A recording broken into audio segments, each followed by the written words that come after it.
la ida yo me voy por Black, como Uber, pero haz de cuenta que se juntan ahí en el TEC de Morelia y me sale como en 230 segundos de recuperación. ¿Sí? ¿Personas? O sea, ¿sí los conoces? ¿O No, es así. tengo un problema con los ojos? Póntelo hacia arriba.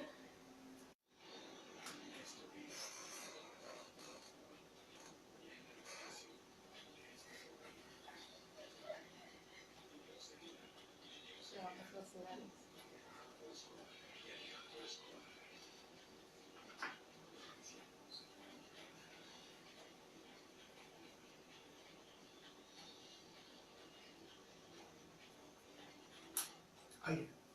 ¿Qué tal, amigos? Buenas tardes, soy Alejandro Escobar. Bienvenidos a su programa Contacto Humano. Nidia, ¿qué tal? ¿Cómo estás? Hola, ¿qué tal, Alex? Es un gusto estar nuevamente aquí con todos ustedes. Vamos a iniciar el tema del día de hoy. Sí, muchas gracias, Nidia. Bueno, el día de hoy tenemos un tema bastante interesante. Me parece que es un tema que actualmente está sucediendo mucho. Para eso tenemos a nuestra especialista, Tonancy Lázaro López, amiga. ¿Cómo estás, Tona? Hola, Alex, hola, Nidia, mucho gusto. Muy bien, muy feliz de poder tener esta experiencia con ustedes, de conocer nuevas personas. Alex, ya tenía el gusto de conocerte de bastante tiempo. Pero bueno, un gusto estar por acá y les agradezco mucho la invitación. Muchas gracias, Nidia. Y pues bueno, el tema de hoy, Nidia, es divorcio. ¿Cómo superar esta situación? ¿Cómo afrontar esta situación? ¿Cómo pasar al siguiente paso de la manera más asertiva? ¿No? Porque me parece que esta es una situación que ha ido en aumento en nuestra sociedad, creo, y que evidentemente trae pues una serie de secuelas, trae una serie de como quien dice, pues repercusiones después de esta situación, no solamente en la pareja que se divorcia, sino también cuando están implicados hijos, cuando está implicado trabajo, economía, amigos, familia. Entonces, yo creo que es un tema bastante interesante para platicar el día de hoy. Claro, así es. Tona, la pregunta del $1.000.000. ¿Hay cabida todavía para el matrimonio en esta generación? Pues miren, yo quiero decir que sí, ¿no? Sin embargo, ahorita que bien comentaba Alex la cifra que ha ido en aumento del divorcio, si hablando de divorcio y de matrimonio, si nosotros nos vamos al INEGI, las cifras de divorcio han tenido un aumento enorme del 2010 al 2017 y las cifras de matrimonio han tenido un decremento, una lista o poder tener la receta de, bueno, ha sido por esto y esto y esto y esto, pues estaría bien complicado, ¿no? Somos seres humanos, cada mente, como decimos, psicólogos es un mundo, creencias, historia de vida, dinámica familiar, dinámica laboral, ¿no? Mucho también se llega a comentar el cambio de roles, ¿no? El que la mujer ya no está tanto tiempo en casa, de que tanto hombre como mujer, papá como mamá están trabajando, el mismo estrés de la actividad laboral, del día a día, incompatibilidad en creencias, desde la familia de origen, desde, bueno, pudieran ser infinidad de cuestiones, ¿no? Hablamos de diferencias, de que quizá no hay el tiempo para poder sentarnos como pareja a solucionar, a platicar las cuestiones que se están dificultando. No sé, que dejamos pasar, pudieran ser muchísimas situaciones que pudieran estar llevando a todo ello, ¿no? ¿Es consecuencia de la posmodernidad? Podría tener un poco, sí, pensando en los cambios en dinámicas, pudiéramos verlo como alguna consecuencia de ello, ¿no? Y pues los patrones de vida y las dinámicas han sido muy cambiantes en estas últimas generaciones, pues claro que todo ello también tiene bastante que ver. Tiene mucho Sí. impacto. Sí, globalidad, que también hablamos mucho, ¿no? Sí. A mí me parece que es un factor, bueno, más bien, es una cuestión multifactorial, ¿no, Tona? Claro, sí. Y no solamente, no podemos decir, es por esto solamente. sino que es una cuestión multifactorial, hay muchos elementos que se conjugan, que intervienen, que influyen para esta situación. Hablabas obviamente la dinámica familiar. A mí me parece que también una de las cosas que actualmente está influyendo demasiado es la ideología, ¿no? Esto que decías, Mira, de la posmodernidad, creo que ha generado también una ideología diferente, ¿no? O sea, por ahí en una ocasión me tocó trabajar con una mami, con una señora, y ella me decía, es que antes era, ella me decía, ¿no? Antes era, pues ese es el marido que te tocó, ahora te aguantas, Claro. y ahora tenemos la posibilidad, o se tiene la posibilidad de no decir, no, ni madres, eso no quiero, ¿no? Claro. Entonces, ese cambio también de ideología, yo creo que también es un cambio generacional que se está viviendo ahora, donde ya no, ni tanto el hombre ni la mujer se tiene que quedar callado o tiene que aguantar esa situación, ¿no? Que también me parece que es un factor muy importante y de mucha influencia e impacto para las parejas actualmente, ¿no? Donde ahora ambos se tienen voz y voto, ¿no? en las decisiones. Claro. Así es, y ahí tocas un punto que considero medular, Alex, en esta cuestión de la ideología. Sí, ciertamente la mujer tiene más voz en ello, ¿no? Antes era, pues sí, te casaste y si hay dificultades, pues es tu cruz y tienes que cargar, ¿no? Si hay violencia intrafamiliar, pues ni modo, es con quien me casé y así me ama y tenemos que seguir y demás. Llega a haber muchas situaciones en esa cuestión de la ideología del cambio de pensar de la misma dinámica, que justamente se empodera hombre, se empodera mujer, y hay quien, y también podríamos decir esa inteligencia emocional, ¿no? Poder discernir, decir, bueno, esta relación que estamos llevando en pareja y desde nuestro subsistema parental con nuestros hijos, va de lo más sano, seguimos, ¿no? O esa inteligencia de decir, híjole, pues ahorita las cosas entre tú y yo ya llevan bastante tiempo que están mal, nos estamos agrediendo inconscientemente, ¿no? De manera indirecta, ¿no? Al hijo de o a manera la hija. indirecta a los niños. Vamos a trabajarlo, deciden trabajarlo, van a psicoterapia y al final de cuentas o deciden seguir porque pudieron fortalecer varios aspectos o deciden no hacerlo, ¿no?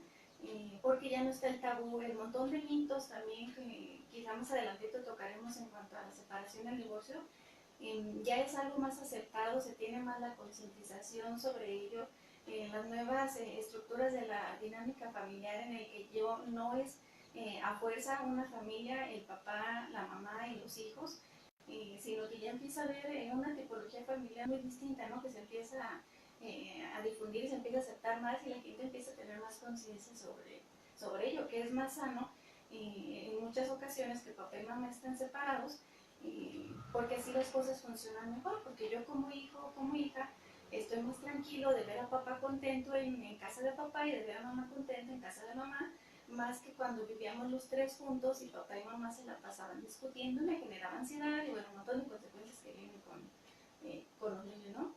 Entonces, pues sí, también tiene mucho que ver el cambio de conciencia que se está generando pues en todos nosotros, en la sociedad, ¿no? En las profesiones también.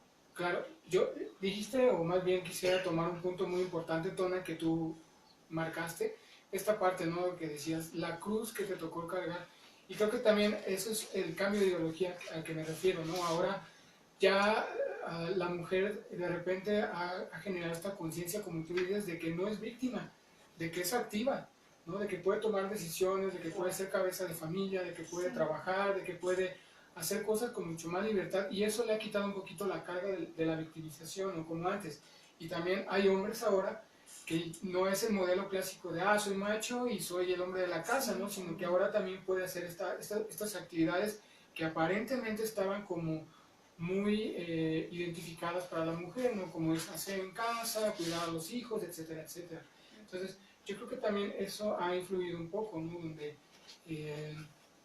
tanto uno como el otro ha adquirido diferentes roles y que a veces eso luego llega a chocar, ¿no? Y precisamente lo que decías, Tono, o sea, que esas ideologías a veces no coinciden, hablamos una vez, no están en la mejor disposición ambos, y entonces eso hace que la relación sea en muchas ocasiones conflictiva. Y el daño colateral son los hijos, ¿no? Si es que hay, ¿no? Porque habrá parejas que dicen, no, pues no tengamos hijos, nada más eso, ¿no? Pero en el caso de que sí haya, sí, el daño colateral es eso, los hijos. Claro. Sí, y al final, fíjate, al final de cuentas, haya hijos o no haya hijos, bueno, se dice que todos nosotros podemos llegar a pasar por 5 grandes estresores, ¿no? Que en la vida podemos vivir 5 grandes estresores. A ver si no se me olvida ninguno. Uno de ellos, el cambio de domicilio, es una situación generadora de estrés de los más grandes. Una enfermedad crónica, una enfermedad grave, el fallecimiento de un ser querido, la pérdida de empleo y el divorcio, ¿no? Son de los 5 grandes estresores que podemos llegar a vivir, y el divorcio está considerado dentro de uno de los 5 mayores. Entonces, tengamos hijos o no tengamos hijos, como ser humano vivimos ese estresor, ¿no? Precisamente también por los mitos que comentábamos, porque luego te llegan a tachar, te llegan a señalar, ay, es que ella se divorció, es que de seguro tiene un montón de defectos, es que de seguro no sirvió para cocinar, es que de seguro no traía el dinero a la casa, de seguro anda por allá con 1,000 mujeres, bueno, un montón de situaciones, ¿no? Entonces, desde esa parte, aunque haya sido solo una pareja amorosa, una pareja conyugal y no haya habido hijos, de cualquier forma es un estresor y, perdón, y se siente de la misma forma, ¿no? Entonces también es un duelo, una pérdida que se tiene que empezar a trabajar. Claro, porque ahorita que comentas esto, Tona, a mí me parece que justamente la relación de pareja es uno de los vínculos más estrechos que puede existir, ¿no? Y me refiero a más estrechos porque finalmente lo que une pareciera que es la voluntad, el amor, el afecto, a diferencia de los padres, ¿no? De una relación de lazos consanguíneos. ¿Les parece si vamos a una breve pausa y continuamos con nuestros amigos vía Facebook? Claro. Tona, yo te pediría, si nos puedes volver a repetir los 5 estresores que acabas de mencionar para que, bueno, las personas que siguen con nosotros o que nos acaban de sintonizar se pongan como en contexto. Así que sería el primero, el cambio de domicilio.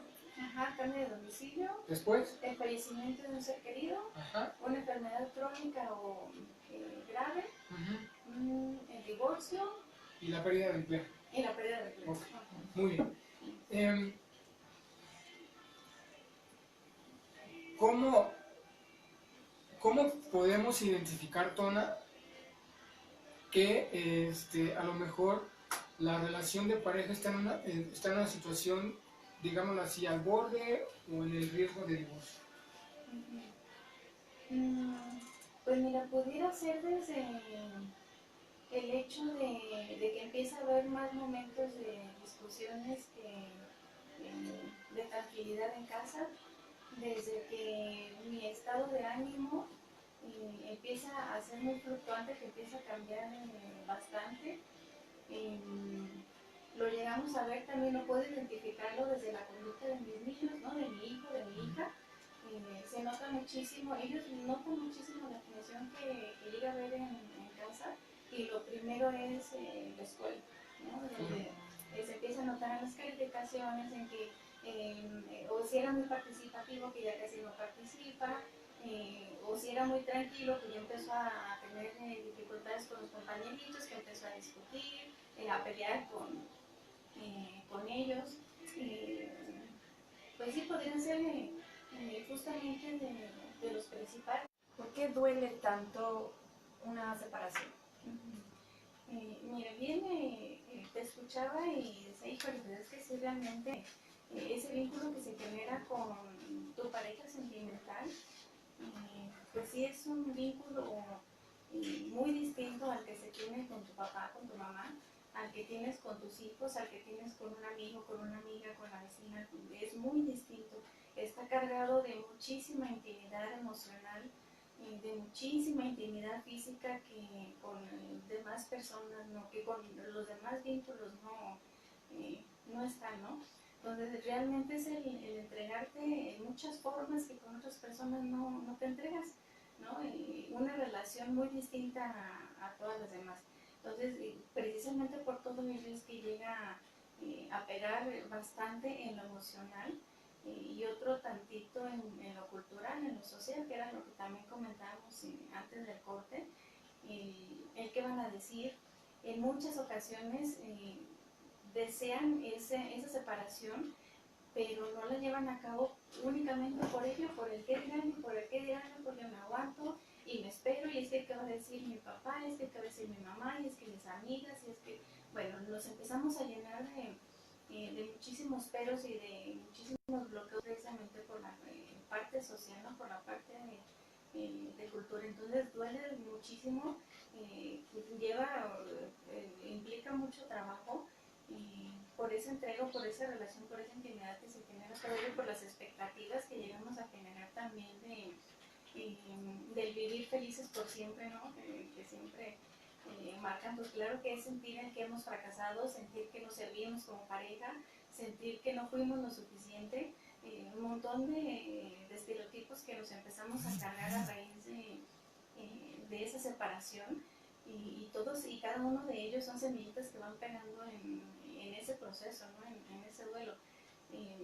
Echémosle a ello el que justamente después empieza a haber comentarios, ¿no? De todas partes que llegan a pegar justamente todos esos estereotipos que ya teníamos bien marcados, que ya sabíamos que iban a llegar, y pues bueno, alrededor empiezan a decir, empiezan a hacer, empiezan a aconsejar, entre comillas, te empiezan a decir qué es lo mejor, qué es lo peor, que tus hijos, que bueno, demás, ¿no?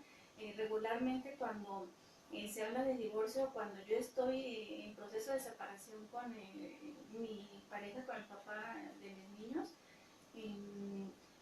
empiezan a decir muchísimo, empieza a llegar muchísima información alrededor, toda ella negativa, regularmente toda la información que nos llega es negativa. Habrá pocas personas que justamente lo vean desde otro enfoque y digan, híjole, pues es que es lo mejor porque ya no es sana la relación que están llevando, ¿no?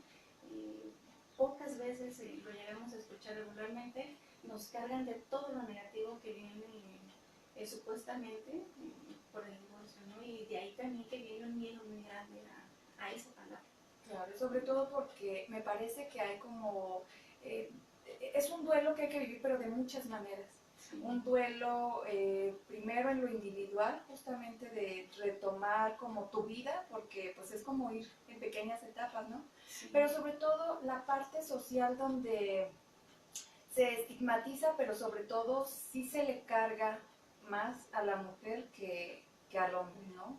Al hombre es como natural verlo con nuevas parejas, y pues bueno, generalmente si hay niños, los niños pasan a quedar bajo el cuidado de la mamá, ¿no? Pero aquí pareciera que cuando vemos una mamá sola, es como un blanco fácil, ¿no? Una presa vulnerable. Y entonces aquí muchas veces esta persona que se divorcia tiene que enfrentar justamente muchos duelos. La cuestión económica, estos estresores que tú nos decías, ¿no? La cuestión económica, la cuestión de cambios de domicilio, etcétera, pero sobre todo también cuando hay hijos, esta parte donde los niños preguntan qué pasó. Sí. Entonces es cómo les explicas a los pequeñitos una relación que no corresponde jerárquicamente al lugar donde ellos están. Es decir, ellos son niños y la relación con los papás pues es otro tipo de relación. ¿Qué nos pudieras tú recomendar para las mujeres que están pasando por este proceso y se enfrentan justamente a cómo les explicamos a los pequeños? Claro.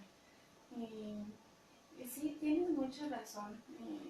Cuando estamos en consultorio, pues regularmente llega la mamá, ¿no? Con sus niños, con sus niñas, o cuando bueno, también en consultorio, en esa etapa antes de la separación, antes del divorcio, pues sí, también regularmente mamá es quien pregunta, y es que tengo miedo, y es que cómo voy a hacer, porque él es el que se ha encargado de lo económico, y si yo no puedo, y me da miedo, porque si ahora voy a tener, regularmente mamá, digo, ahorita ya esas mismas dinámicas han cambiado mucho, ¿no? Pero sigue habiendo mamás que no trabajan y que se dedican al hogar, y que es el hombre el único sustento económico de la casa. Entonces, mucho llega a presentarse el miedo en las mamás, en la mujer, de qué voy a hacer si nos separamos, qué voy a hacer si nos divorciamos, por qué no he trabajado, por qué no tengo dinero, porque los hijos y cómo voy a pagar yo, si me meto a trabajar voy a tener que pagar. Nos apropiamos de solucionar nosotras solas todo, ¿no? Y no quiere decir que sea únicamente a nosotras como mujeres. Claro que los papás, también hay papás que llegan al consultorio y están con esa misma angustia o más, porque, bueno, luego en cuanto a lo legal, la papesa que le toca de su 100% de salario, a veces da el 40, el 50, el 60% de lo que va obteniendo, ¿no? La dinámica también, pues, de no estar conviviendo tanto tiempo con el niño porque vive con mamá, etcétera, ¿no? Bueno, me regreso un poquito a la pregunta. Con las mamás y el cómo abordarlo con los niños. Mucho también nos llegamos a angustiar por el cómo decirlo. Tú bien decías, es que cómo plantearles algo que es de otra generación a los niños. Lo ideal pues es que sea tanto papá como mamá quienes puedan estar en ese momento que se lo van a decir a los más pequeños. Que los dos puedan estar en la misma sintonía, que podamos decir, por ejemplo, mi papá y mamá hemos decidido que vamos a vivir en distintas casas. Ustedes vieron que últimamente discutíamos mucho, que ya pasamos mucho tiempo quizá tristes, enojados.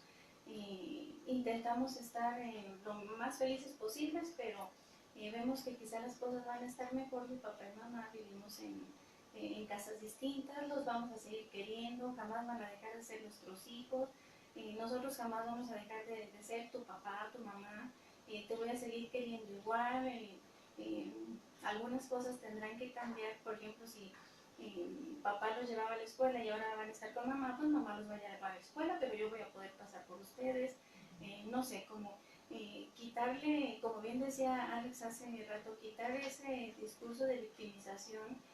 Lo peor que podemos hacer es que tu papá nos dejó, es que tu papá ya no nos quiere. Empezamos a involucrarnos a ellos, como tú bien decías, en nuestra generación, y empezamos a hacerlos, a nuestros niños, como a simbiotizarnos con ellos, ¿no? Claro. Hacernos uno mismo con ellos, y es que tu papá nos hace, y es que tu papá no, pues no es con el niño, es con la mamá, ¿no? Claro.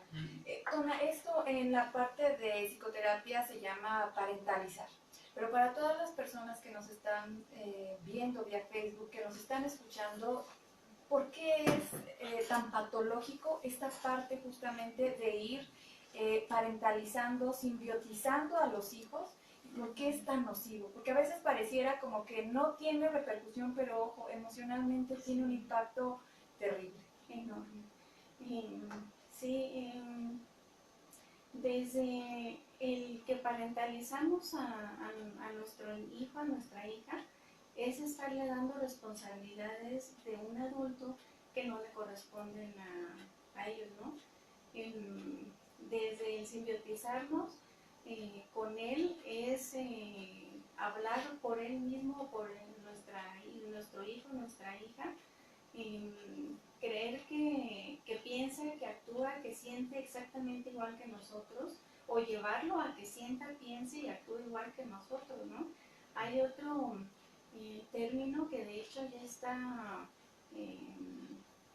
legalmente plasmado, la alienación parental, que es justo como ese triángulo que se genera de yo hablarle mal a mi hijo de su papá o de su mamá. Yo empezaría a llenar de quizá de fantasías, decirle, es que tu papá no te quiere porque no te manda dinero, es que tu papá no te quiere porque no te viene a visitar, es que tu papá no te, bueno, de empezar a envenenar al niño o a la niña con ideas negativas o con pensamientos negativos de su papá. Está ya legalmente penado y está tipificado ya como violencia hacia los niños, ¿no? Es un tipo de violencia psicológica, digamos. Exactamente, sí. Sí, porque esto que hablan de la parentalización y la simbiosis, a mí me suena a coalición, ¿no? Exacto. O sea, dentro de la teoría sistémica, para los que nos escuchan, hay coaliciones y alianzas, ¿no? Y en este caso, las coaliciones son dos miembros de la familia en contra de uno o más de uno. Entonces, a mí me parece también esa parte, Nidia, Tona, no sé ustedes cómo lo vean, que cuando generamos esta parte de simbiosis, cuando generamos esta relación como tan unida, tan dependiente mamá del hijo, se genera esta coalición, ¿no? O sea, ya sea de mamá hacia papá o de papá hacia mamá, ¿no? Y ese es uno de los riesgos, porque luego ves a chicos que ya no quieren tener una relación con alguno de los padres por esta cuestión, porque mi mamá dice que tú eres así, porque mi papá dice que tú eres así. Entonces, eso es... Perdona, o Sí. emplean, ¿sabes qué? Como un lenguaje que no corresponde a su edad. Claro. Palabras que no corresponden a un niño o a una niña pequeña. Y sabemos, bueno, entonces, ¿de dónde viene como toda esta intención, ¿no? Claro, claro, sí. Y ahí es donde, pues obviamente, no sé, a mí en el trabajo de día a día con las personas me parece que es un punto que toman como de manipulación, ¿no? Hacia el otro, ¿no? O sea, muchos papás y mamás hablan de que cuando se separan pareciera que la pareja usa al hijo o a la hija como una forma de tener o de retener todavía la atención de aquel que aparentemente se fue, ¿no? Porque ahorita, por ejemplo, Tona nos platicaba un poquito como de lo que se puede hacer para superar esto. Ese es en el mejor de los casos. Sí, yo ¿no? también No, estaba esa es la parte romántica, amigos, Sí. pero recuerden, o sea, la separación al principio siempre es dura, es áspera, es amarga, es dolorosa, está cargada de muchas emociones y sentimientos, y uno de los que prevalece, creo, es el enojo. Entonces, el enojo de repente me parece que ciega, nubla la vista de la pareja, y entonces a veces se reacciona por impulso, por enojo, por tú me la haces, ahora me la pagas y te la voy a cobrar, y así vamos, ¿no? Entonces, yo creo que para llegar a eso sí, la pareja me parece que tiene que estar en la mejor disposición posible de acuerdos, ¿no? Porque entonces, a mí lo que me parece más grave es que se ponga al hijo o a la hija en medio de la relación. Claro. ¿No? O sea, vamos a sacarlo poquito. Claro. Vamos a hacer una breve pausa, Alex, pero seguimos en vivo con nuestros amigos de Facebook. Claro. Fíjate, Tona, que ahorita decías una cosa que también me llamó la atención, la parte de las expectativas, Sí. ¿no? Ay, sí. Entonces, yo creo que una de las cosas que a veces en el trabajo día a día, no sé, yo me acuerdo que cuando trabajaba con las mamás, es mucho aterrizarlas en su realidad, porque entonces esto que decías, ¿no, Tona? O sea, idealizo una pareja, pero es una idealización que no es mía.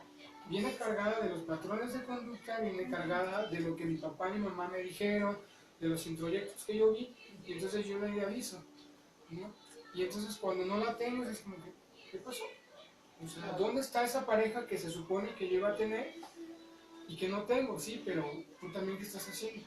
Es que es justamente esto donde victimizamos, o bueno, adquieren el papel de víctimas a través de evadir la responsabilidad. O sea, como Claro. tú te equivocaste, como tú fuiste el que nos abandonó, como tú, y entonces es retomar nuevamente la responsabilidad, porque siempre lo hemos dicho en este programa, ¿no? Las cuestiones de pareja nunca ocurren de manera unilateral. Claro. Es decir, va implicado la corresponsabilidad. Fíjate que, digo, perdón, ahorita esto que mencionas, Nidia, es muy importante. O sea, en la mayoría de los casos, bueno, en los que yo de repente he visto, es quien se va es el malo. O se le pone esa etiqueta de tú eres el malo porque te vas, me abandonas, me dejas solo o sola. Y no es así. Y a lo mejor a veces yo trato de cambiar la visión y digo, a ver, ¿qué tal que el que se fue tomó la decisión por los dos? Y fue el que realmente dijo, ya no más de esto. Como sea que haya sido, ¿no? O sea, porque muchas veces pues no se va o de la manera, pero entonces a veces es también como regresar a esto que decía Nia, la responsabilidad, ¿no? O sea, Claro. Y sobre todo lo hablas desde un punto de vista como muy maduro. O sea, ¿sabes qué? Mira, la situación no está bien, me voy yo. Pero ¿qué pasa cuando tiene que intervenir ya un proceso legal? y lo sacan. O sea, es todavía como más complicado, más patológico. De por sí ya es un proceso difícil, como tú bien lo comentabas, pero aquí yo no sé si deben de existir papás que digan, bueno, ok, la situación es tan complicada que yo asumo la responsabilidad y decido por los dos. Pero ¿qué pasa cuando no es así? Cuando no se ponen de acuerdo. Exactamente. Vamos a ver.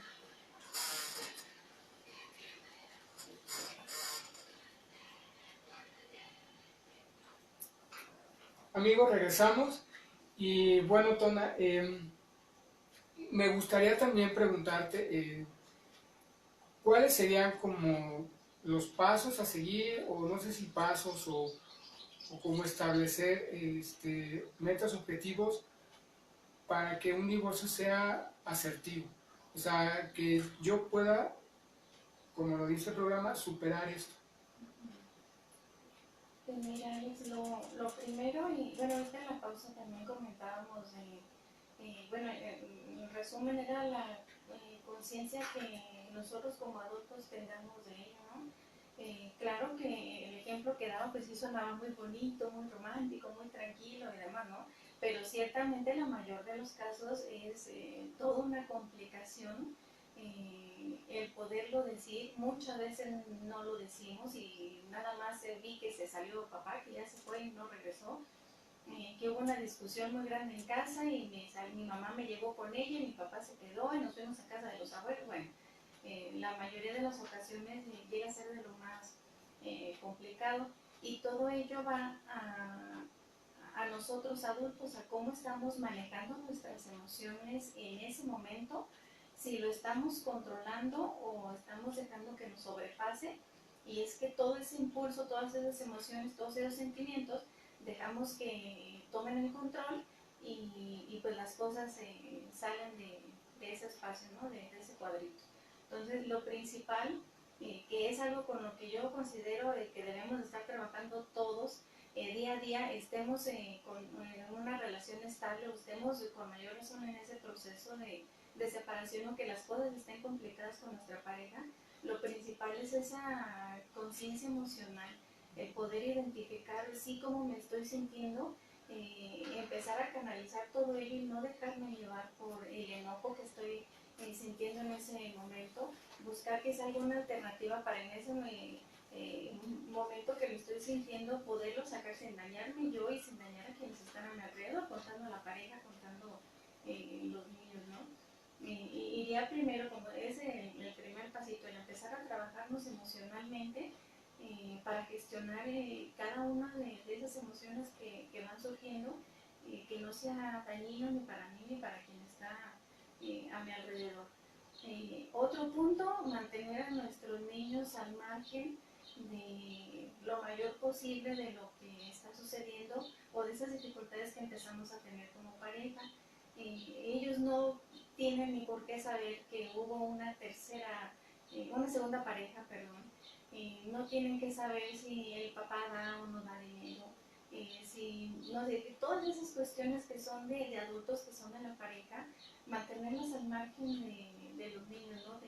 De esa información que ellos llegan a recibir. Entonces va mucho también a todo ello, sí estar presentes, contestar todas las dudas que llegaran a tener en cuanto a por qué pasó y entonces ya no me quieren o ya no quieres a papá o mamá. Bueno, todo ello estar al tanto de ello. Procurar que las dinámicas de los niños no se modifiquen mucho y si se llegan a modificar que puedan retomar de vuelta el camino lo más pronto posible. Pensando, por ejemplo, que por las tardes van a natación y durante el proceso o durante los días, o no sé, pensando ya mucho por los meses que están pasando por esa separación, quizá por una cosa u otra dejan de ir a natación, ¿no? Comentar también con ellos, bueno, ahorita por el momento no vamos a poder estar yendo, pero más adelantito regresaremos a natación, y que el niño pueda seguir esa rutina, esas actividades lo más pronto posible como las llevaba antes, ¿no? Que podamos reestructurar todo eso que se movió para que él pueda volver a sentir esa estabilidad. Otro punto, que se vaya familiarizando con esa nueva casa, por así decirlo, ¿no? Donde esté papá o donde esté mamá.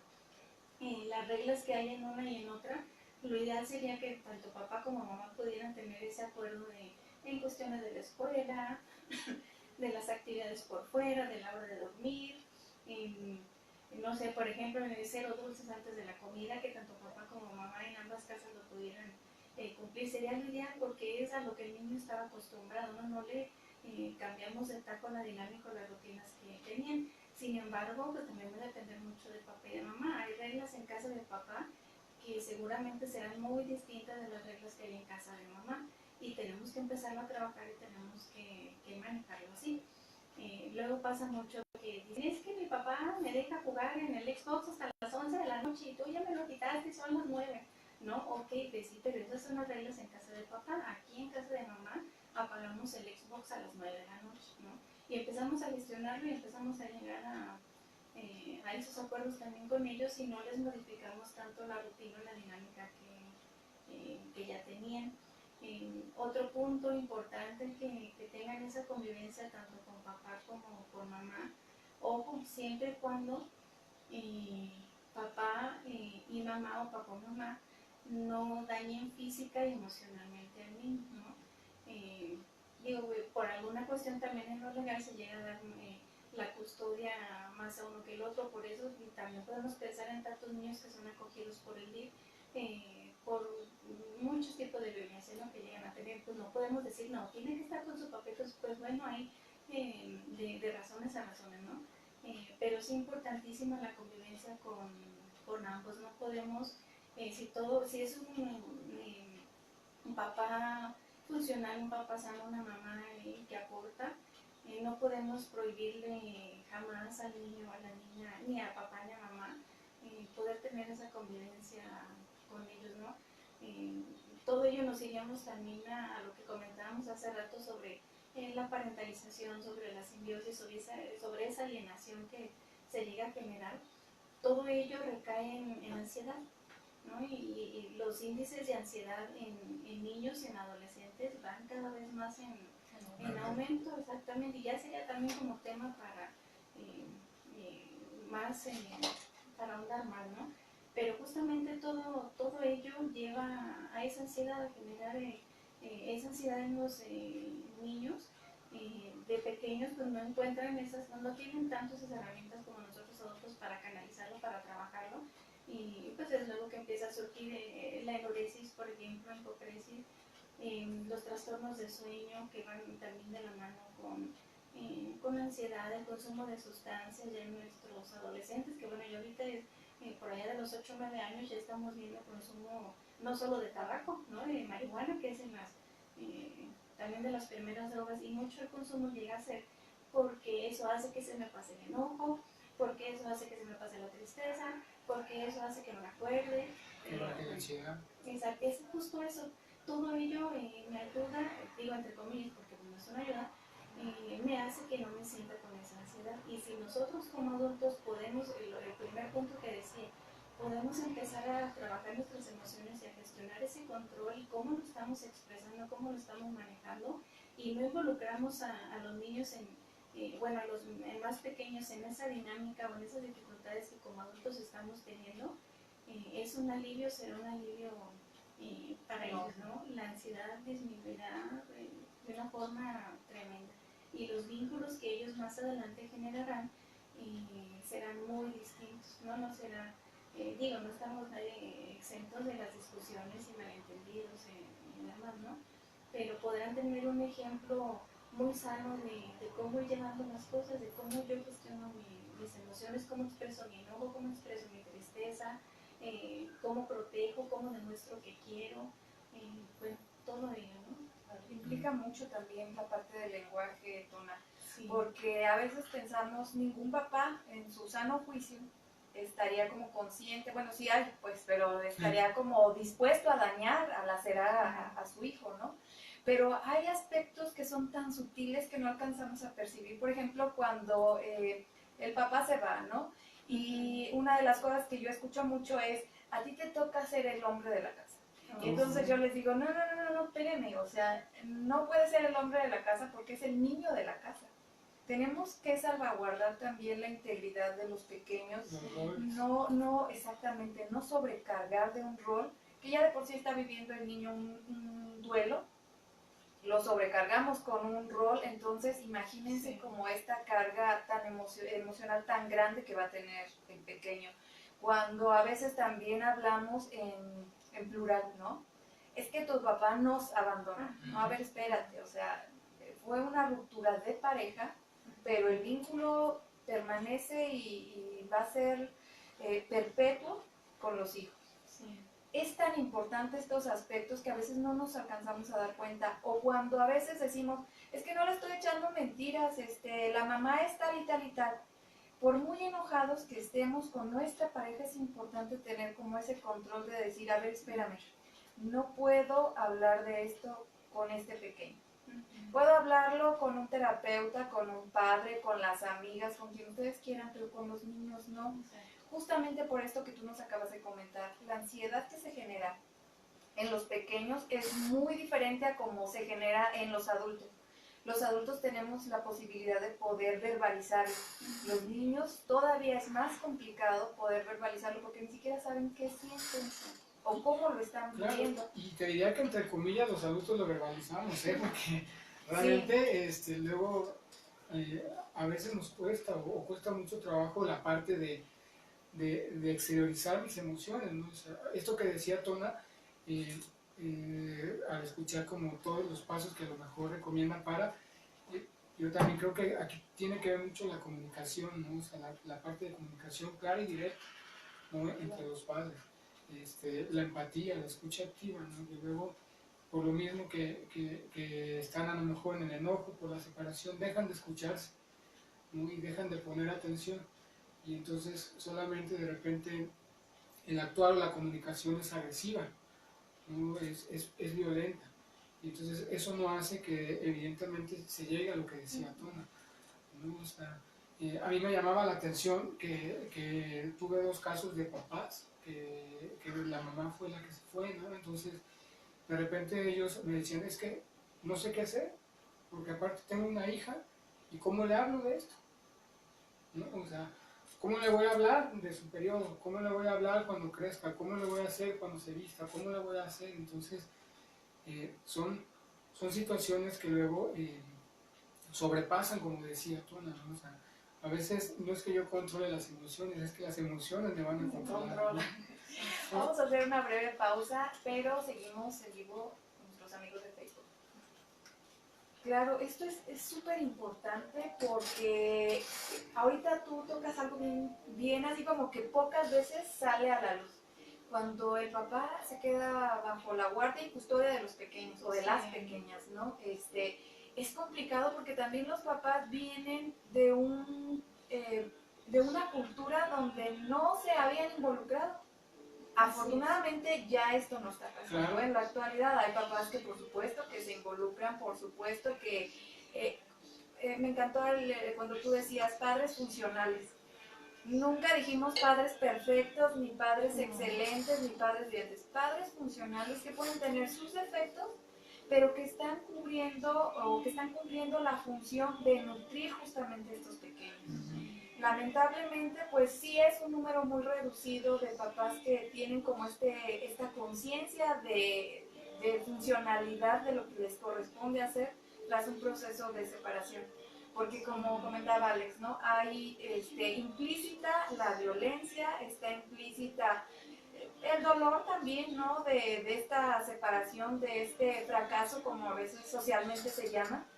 Y entonces viene justamente esta parte donde la violencia económica lacera mucho, no solo al pequeño, también a la mujer.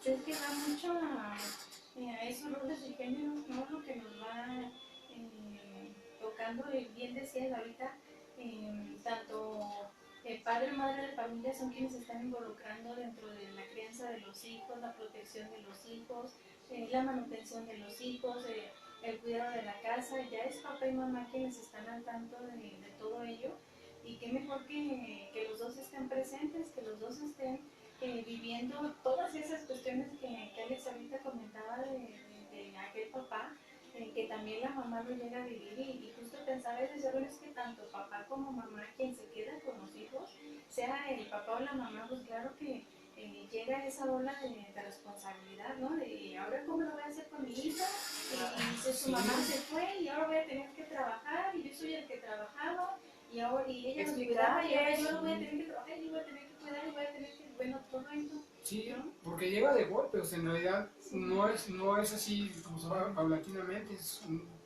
que llega de golpe, o sea, todo eso es así. ¿Y ahora cómo lo voy a hacer? Muy bien, amigos, continuamos. Y Tona, en este lapso que nos queda, me gustaría que abordáramos la parte que al principio decías, los mitos acerca del divorcio. Que nos explicaras algunos de ellos, cuáles son como los más reiterativos, los más comunes, los que están así como más presentes.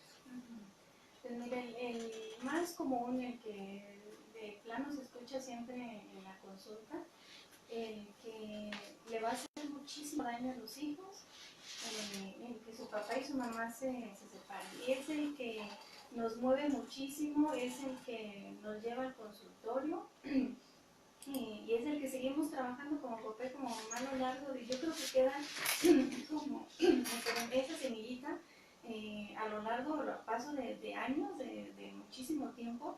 El híjole, es que cuando nos separamos estaba pequeñito, pero ahorita ya que está en la adolescencia, ¿qué tal si ahorita es cuando surge, no? Y pasa la adolescencia, bueno, es que no me comentó nada y no hubo mayor problema, pero ahorita que ya es un adulto, ¿qué tal si ahora ya me reclama? Exactamente. Y vamos, en muchas ocasiones cuando no lo trabajamos, vamos cargando con ello, ¿no? Pero es desde el principal mito. No divorciarse, no separarse, porque los hijos van a tener mucho daño, porque se van a unir a pandillas, porque van a empezar a consumir sustancias, por un montón de situaciones, ¿no? La clásica de yo por mis hijos hago todo, ¿no? Exactamente. Ay, que esos de verdad, esos papás, por favor, no lo hagan. A mí, yo trabajo en la parte de preescolar y me he tenido que echar muchos pleitos porque una de las cosas es los papás no dimensionan la culpa que realmente genera en los pequeños el hecho de que te quedes con una pareja que ni estás a gusto, que ni disfrutas, pero entonces el mensaje es por ti, ve todo lo que estoy soportando. Exacto.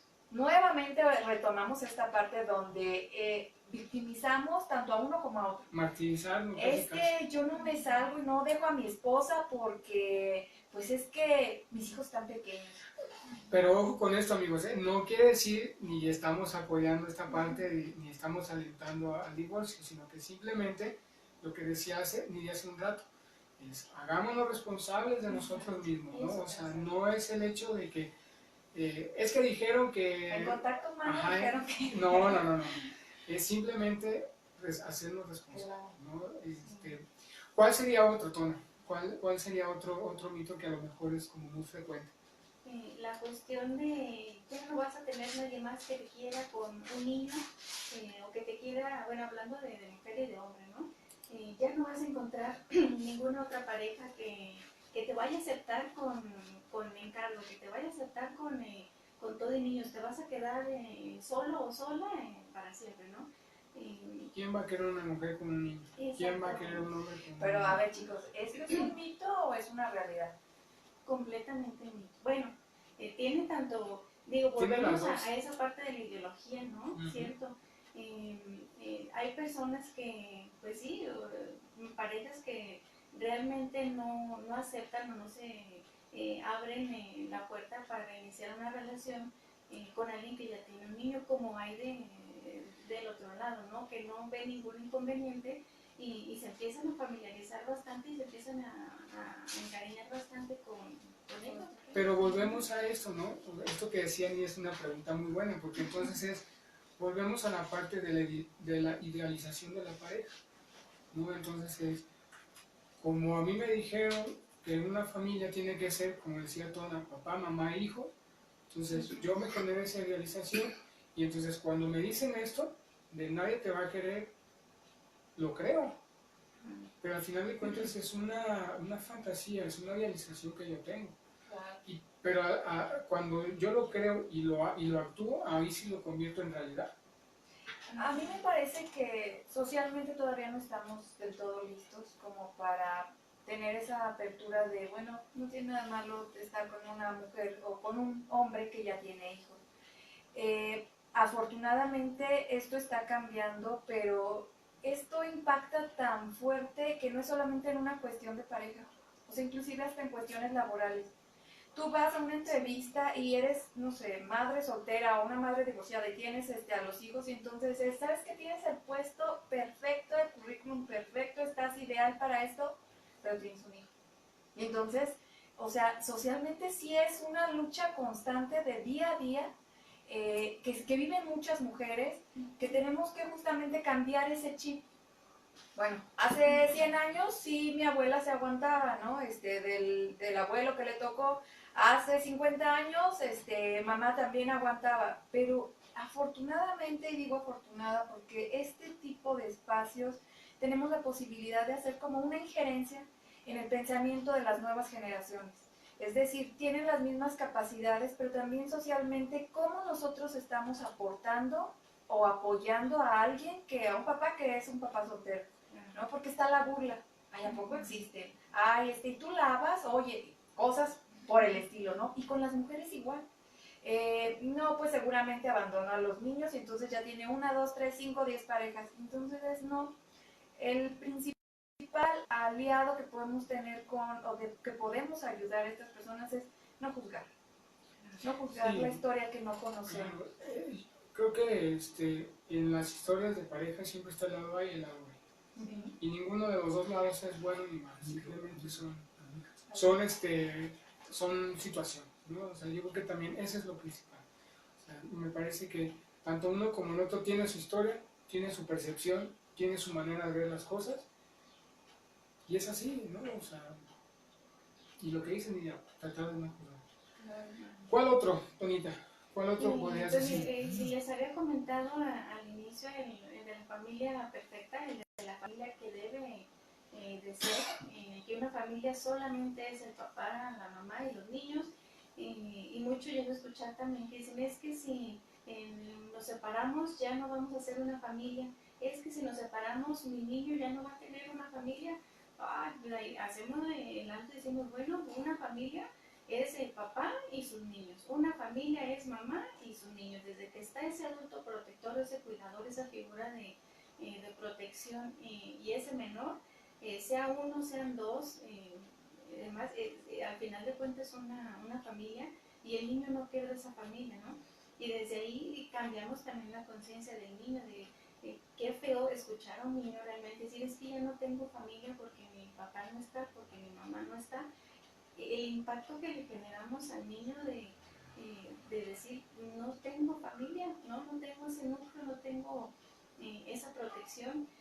Mito que la familia termina si papá y mamá se separan, ¿no? Y eso trabajarlo mucho con ellos. Recordé un mito que ahorita es como frecuente en el preescolar. Yo no tengo papá.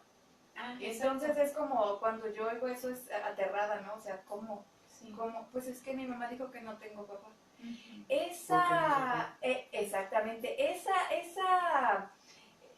frase que le estamos mandando al pequeño, o sea, tiene tanto impacto, porque imagínense hasta dónde está sembrando que hasta su origen hay una parte faltante. Entonces es bien importante que, bueno, independientemente de la relación que se haya dado con los papás, explicarle que sí hay un papá, sí, claro. Vive lejos, vive con otra persona, vive, no sé, se murió también cuando esto es real, porque Sí. luego hay mamás que inventan, o papás también, que inventan la muerte de alguno de la pareja, ¿no? Entonces, esto también es bien importante, Tona. Cuando tú estabas hablando sobre esta descripción de familia, a mí me encantó, porque decías, debe de haber un adulto responsable que cuide y vele, salvaguarde la integridad de un pequeño.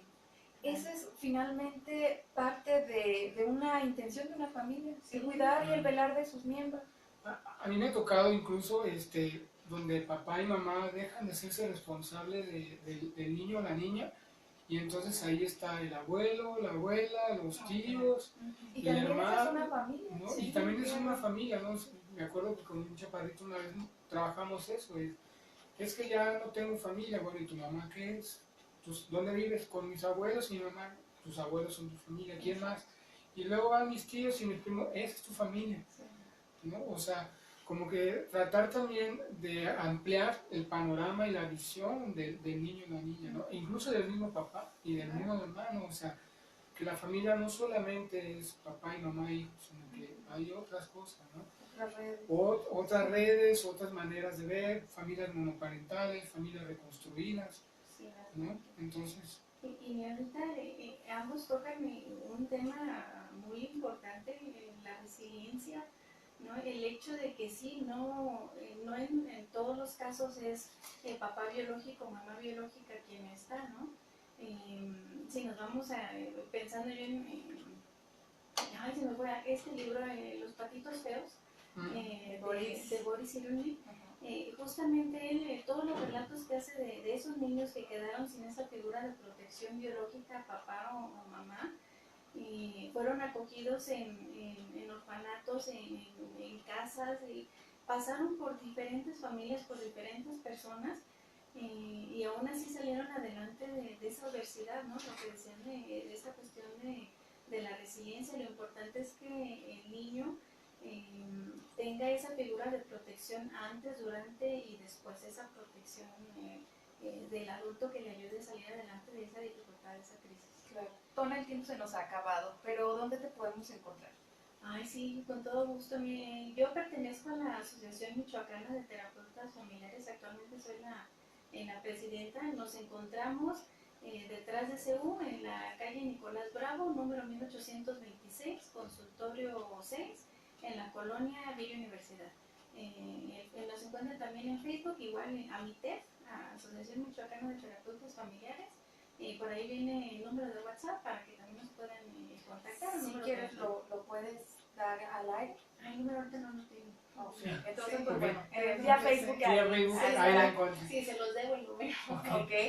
Alex, ¿algo con lo que tú quieras cerrar? Pues recuerden, amigos, que aquí lo importante son los acuerdos, la disposición, la comunicación. Muchas gracias y nos vemos en la que sigue. Muchas gracias. Gracias. Hasta pronto. Jamás he aprendido ese número. ¿Tu celular? Sí, es que no es el mío, es el de... Tenemos otra línea para el consultorio y ahí lo traigo, pero no me sé el número. Ajá, ¿qué te piensas? Sí, muchas gracias. No, Tona. que...